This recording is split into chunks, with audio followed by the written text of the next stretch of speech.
তো বন্ধুরা চলে এসেছি আজকে একটু নদীর ধারে।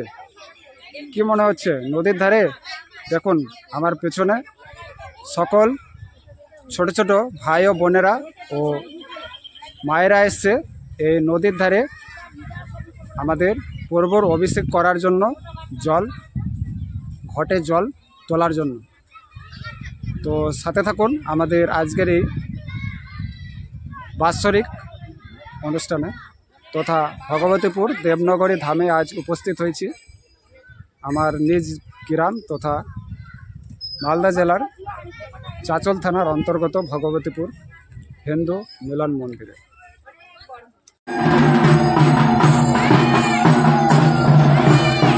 এটি হচ্ছে আমাদের জাগ্রত মায়ের মন্দির অর্থাৎ শীতলা মায়ের মন্দির।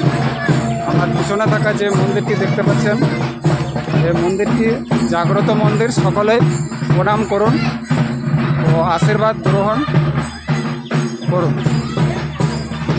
আর এটি হচ্ছে প্রভু শ্রীরামের হনুমানজির দর্শন আপনাদের দিলাম।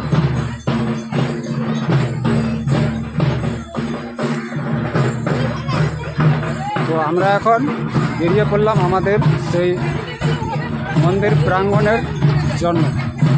তো আমরা ইতিমধ্যেই পাড়া পরিক্রমণ ও ঘটে জল শ্রবণ করে আমরা বেরিয়ে পড়লাম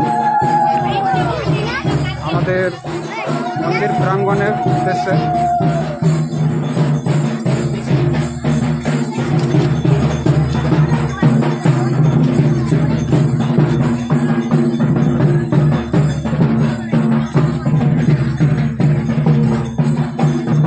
চলুন আমাদের সেই মন্দির প্রাঙ্গণে।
ধর্ম আলোচনা হবে, ধর্ম কথা হবে। তো আপনাদের সামনে এখন বলবেন স্বামী বৈভব শতানন্দজি মহারাজ, ভারত সেবা আশ্রম সংঘ, ঘাটশোল গাজন। স্বামীজি বলবেন এখন।